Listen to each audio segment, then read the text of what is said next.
Hey guys, so we've got a game, 30-minute game against a 1026 rated player on the board, and I'm going to play the Vienna Gambit. So we've started with e4, e5, and knight to c3, which is unusual, and my opponent's responded with knight to f6. So this could be fun. This tends to result in very dynamic, very sharp, very attacking games. And I'm playing the soundtrack to the Queen's Gambit in the background, in case you're wondering, for inspiration. I'm going to channel Beth Harmon. Much bigger eyes, so I can stare at my opponent over the board. Actually showed my dad the first couple of episodes of the Queen's Gambit yesterday, and he very much enjoyed it. Okay, so we've got so here this diagonal is not open for the Queen, so I don't need to rush out my knight to f3. I'm going to bring my bishop out to c4, threatening f7. My opponent's from Cameroon, Veronica Dantes. So I want my opponent to capture the pawn.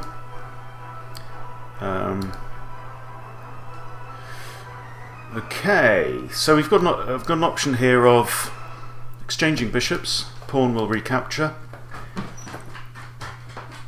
and doubling his pawns, her pawns. Let's do that, and then I can push f5, you see, and gain a tempo on the bishop. No, it's not a bishop, it's a pawn. Okay, now I don't want to do that because I don't want to allow my opponent to undouble her pawns. If I capture,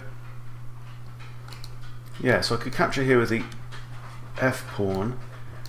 If black now recaptures, she's going to have doubled and isolated pawns, which is even worse than double pawns. I can then kind of play a little bit risky and castle kingside, which has pluses and minuses. So one of the pluses is that my rook ends up on the completely open f-file, and that's pretty cool and pretty dangerous.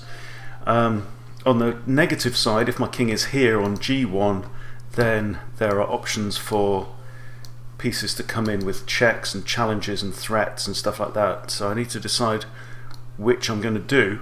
I think for now I'm just going to play d3 and give myself, just protect this pawn, give it another defender.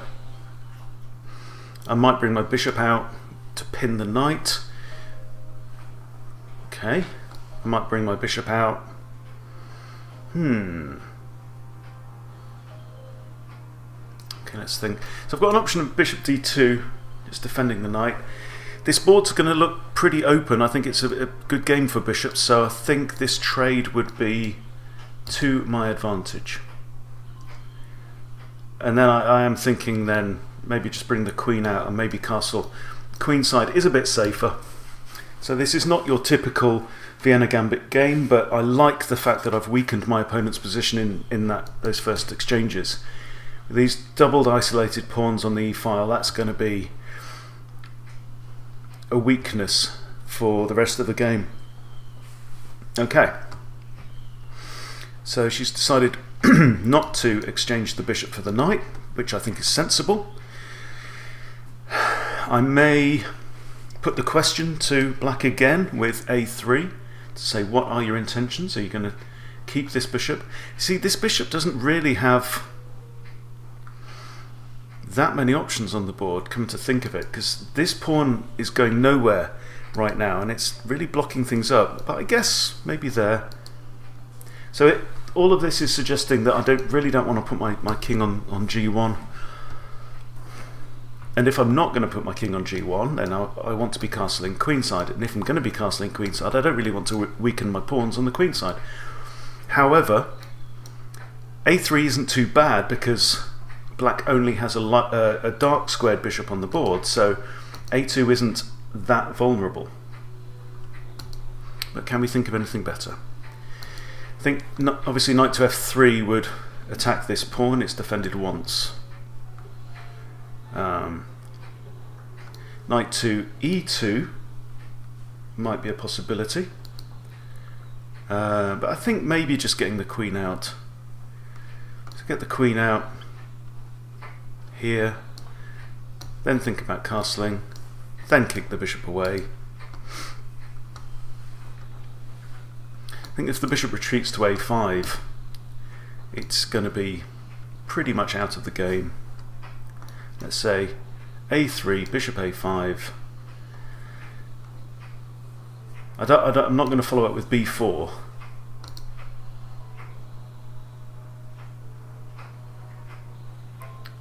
Okay, so attacking the queen and also c2, so I'm simply going to, I think, drop my queen back here. Didn't see that threat. It looks alright. So drop the queen back where it's defending c2.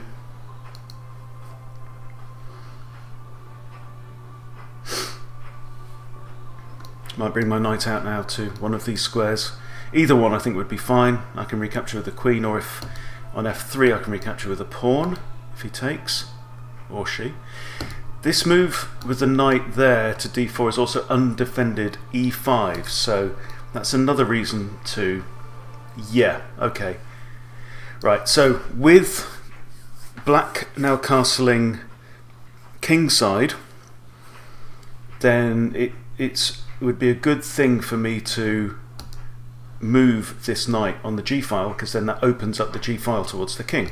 So I'm hoping that black captures, and then I recapture with the pawn rather than the queen. I can also recapture with the queen, but then if I put my queen on f3, it's in line with this rook, so that could cause problems. See, it's layers of tactics. That's all chess is, really.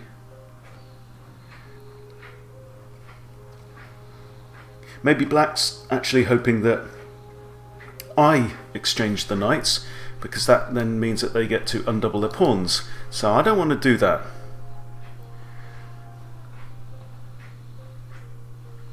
Now thinking again that maybe castling kingside might be a smart move. This pawn is undefended. Do I capture? Do I capture the pawn? I can't see any reason not to. So knights are here. So about the licking some. My dog is having a wash in the background. I mean, do I need to? Is there any real advantage of grabbing that pawn? I'm not sure.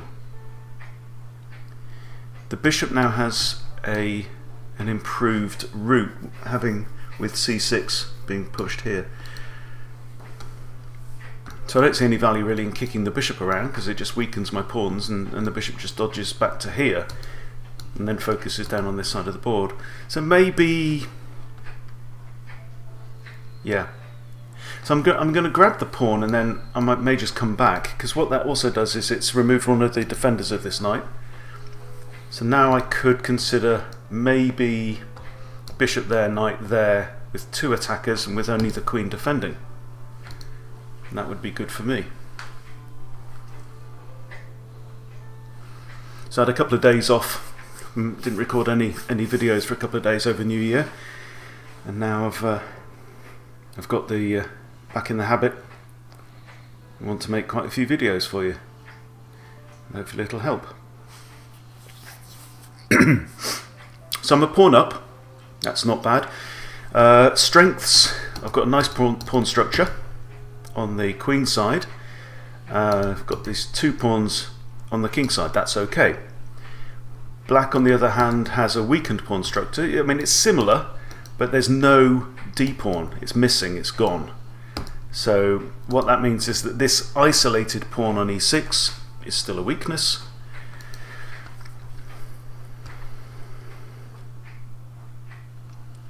Okay, so the first thing that jumps to mind is knight to c4 attacks the queen. It's not much of an attack, this. Is there any option of, say, bishop to there defending the knight, and then some kind of maybe knight to there? That would create a discovered attack on the queen, The queen could just grab the bishop, then if I take the rook, rook takes knight, and I've just given up 2 minor pieces for a rook. Not worth it. So let's forget that. Thinking knight to f3 is solid. Knight to c4, yes, it attacks the queen, but it's not a real threat of an attack. So I think I'm just going to move back here and renew the idea. So now capturing the knight is a very different prospect because it doesn't come with the downside of undoubling black's pawns, because I've nicked that pawn. Okay, now important question, and the answer is pawn. Okay, I already said I didn't want to capture with the queen because of discovery ideas, so we didn't want that to happen. So now I simply need to move my queen, maybe castle. Okay, I think this is a no-brainer. I think bishop. There are definitely times and several games when I've recaptured in the Vienna Gambit with the b pawn, but I think as it stands, I want to put my bishop on that diagonal. It's just too nice. I've now got a lovely pawn structure with 6 pawns on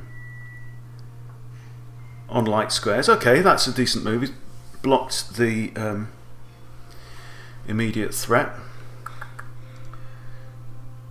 I can always remove by sacking my f pawn. I could move my queen forward now with ideas of f pawn at some point. I'll move my queen forward anyway. I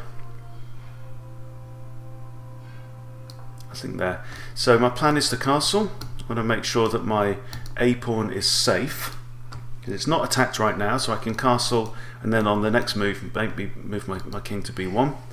There's no black now doesn't have any bishops on the board, so if black's going to attack me and beat me, they're going to have to combine.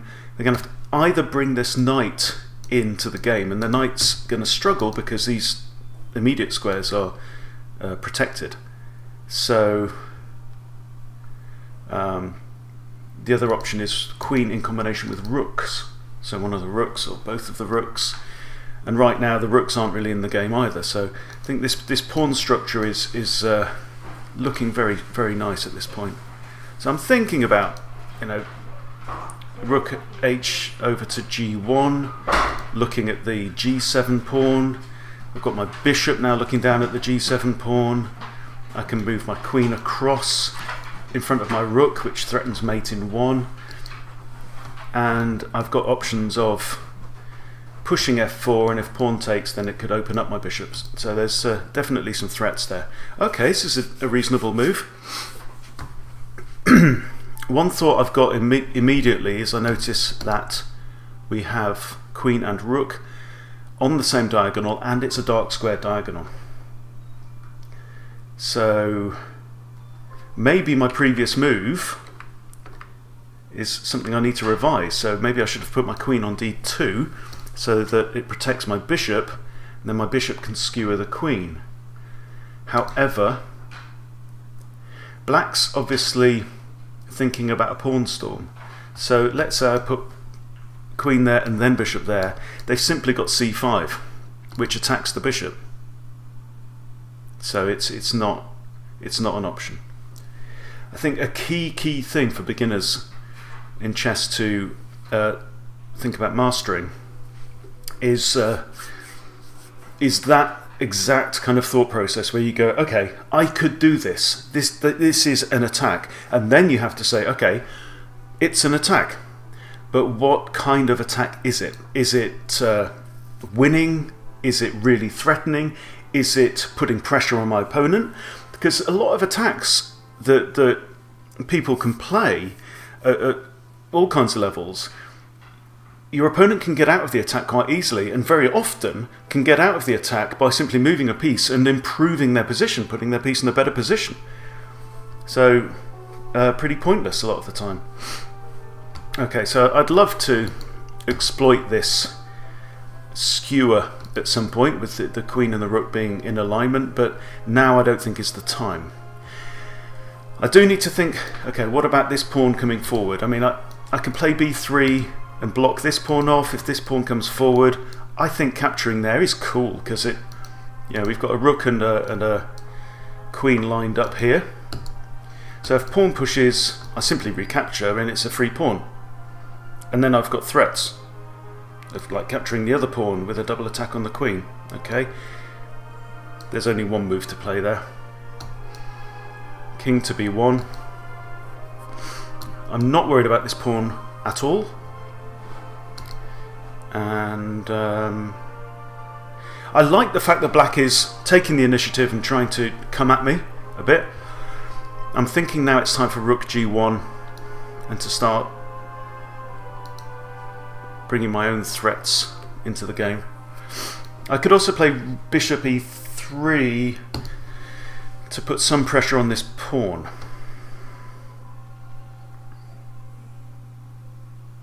See, if pawn pushes, captures, I don't think black's going to capture with either the queen or the rook and lose it to this pawn on b3. So I'm not too concerned yet about that. f4 is a possibility. Rook g1 is a possibility. I'm going to play rook g1. I might even think about doubling up my rooks against g7.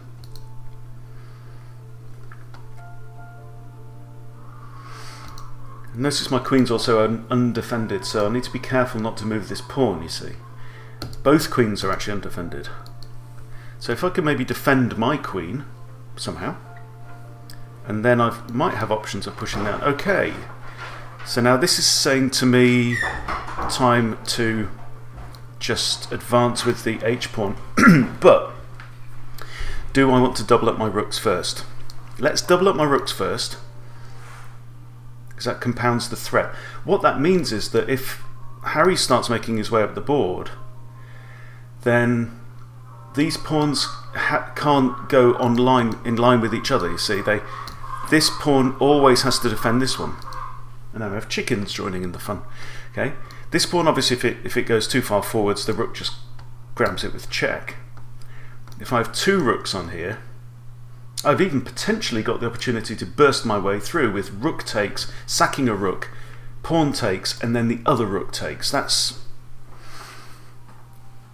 just adding one more possibility into the mix. I also notice now that I've got potentially bishop to h6. It'll kick the rook away, but it'll also take a square away from black's king and prevent this pawn, the h-pawn, from advancing. Okay, what do we have here? Possibility of a fork on the queen and the rook, but it's a square that is protected by the bishop right now. One thing I noticed, so here's a tactic, f4, right? Because of my rook here in line with the king, it means that this pawn on g6 is actually pinned. So f4 comes with a threat. I'm threatening to capture that pawn, but I'm also threatening to capture the knight with my queen. And let's see if black figures that one out. Okay, if I play queen takes knight, this pawn cannot recapture, it's pinned. It would put black in check and that would be illegal. Can't happen. Okay, black missed it. 99% of chess is tactics. When you get to the more experienced you get and the better kind of players you get, you find yourself in a situation where it's just tactics upon tactics upon tactics. It's seeing a few moves ahead. It's like, if I play that, what are they going to do? Then that opens this up, right? At the beginner level, it's simply a question of don't leave your pieces undefended. You know, capturing an undefended piece is like tactics 101. Okay, so we have a pawn push to f3. Now, a beginner would immediately think, oh no, my rook is under attack, I have to move my rook. Now, clearly, if I moved my rook to the side, it would break the pin on the king and my queen would fall. So we're not going to do that. But the other thing I notice is that I have queen to d5 check. which is quite a nice move. Queen to d5 check is forcing, completely forcing move. It means that black has to respond to the check on the very next turn. Okay. Then I've got maybe ideas of moving a pawn at some point. I'm going to play this and see how black responds, because I also have ideas of the bishop coming in, maybe to h6, possible checkmate ideas. You know, if black comes here, I've got maybe like queen to there, that's d7, causing trouble. I have to remember that this pawn is defended twice. It's defended by the pawn and by the queen. Always good just to, particularly when your opponent's thinking, read the board, speak the board out. What's undefended? What is defended? What's defending what? Very often you can say, okay, the queen is defending that. The queen is also defending that. Therefore, if I can, you know, capture that and the queen recaptures, I could capture that, for example. So all kinds of possibilities can emerge just by you talking to yourself about what you see on the board. Alright, this is interesting. Okay, so now let's think. So queen e5 check. We could have rook blocks or queen blocks, or we can have king goes back there.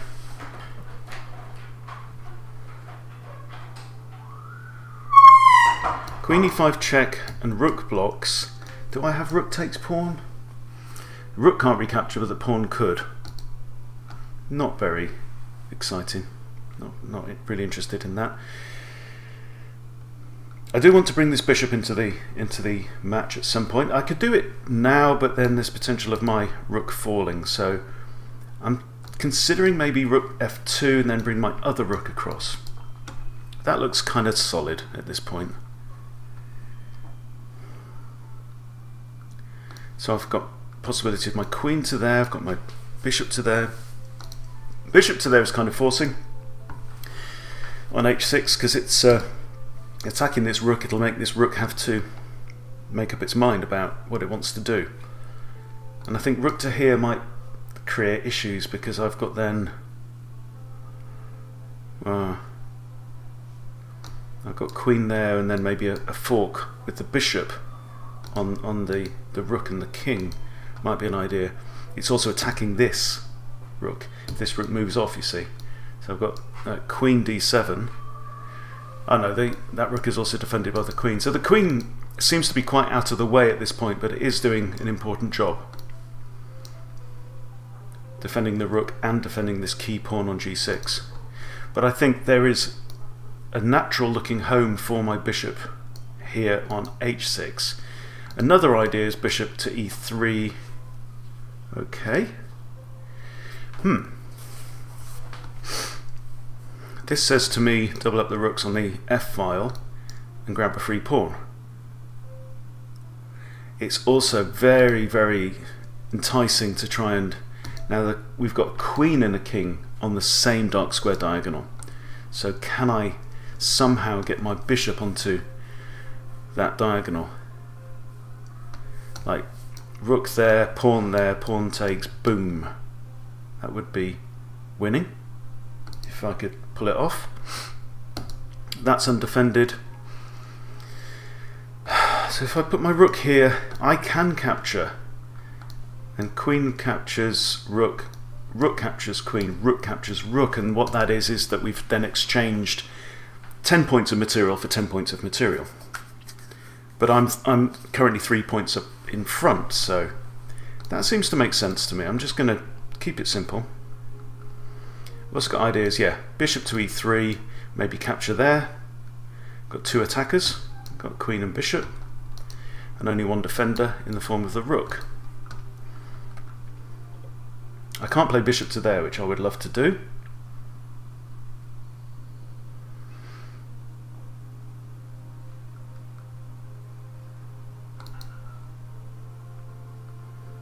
Obviously I'm just simply threatening to take the pawn. Then if we do exchange off, then that's only going to be good for me.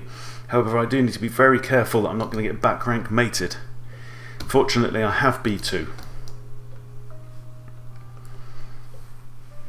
So I really ought to be able to convert this position with the benefit of my major material advantage, which is that I have this bishop. We'll see.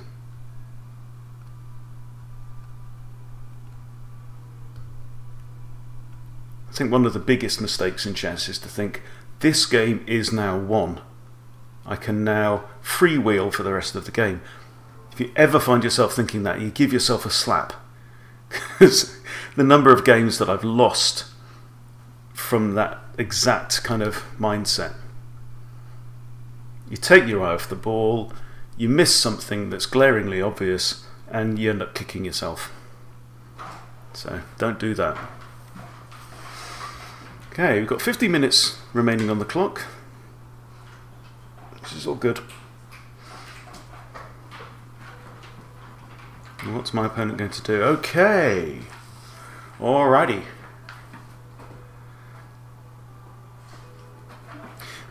Now remember that the queen was playing an important role.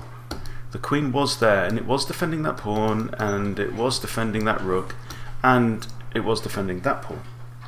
Right, now the queen has moved to just a different part of the board where she's no longer defending any of those. So what does that mean for my prospects? So I have a check. It could still be blocked by the rook or queen. They're both looking at that square. If queen blocks, I simply swap off queens and I'm in a winning position. If rook blocks, so the question is, do I want to grab the pawn? If I grab the pawn, then we've got queen takes h2. And that's maybe not a bad thing. This pawn isn't really helping me. If anything, it's stopping my rooks from attacking h7.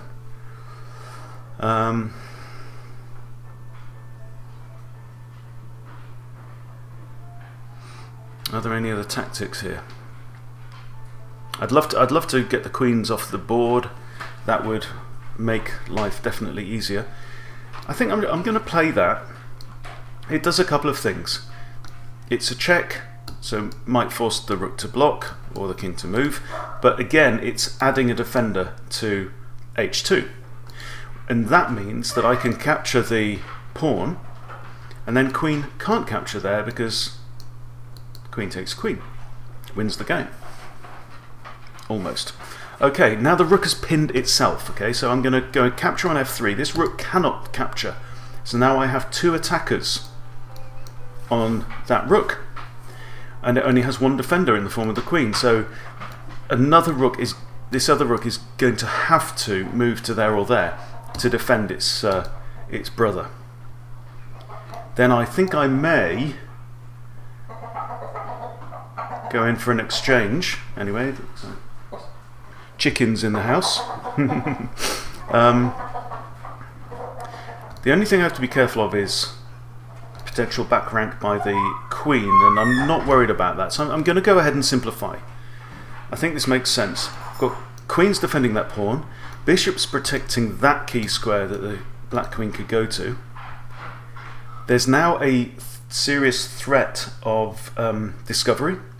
So for example, yeah, if rook had come back, I could have won the queen. And now I think I'm going to capture with the queen. The reason is, I had two options. I could capture with the queen, I could capture with the rook. This is a fork, and it forces the exchange of queens.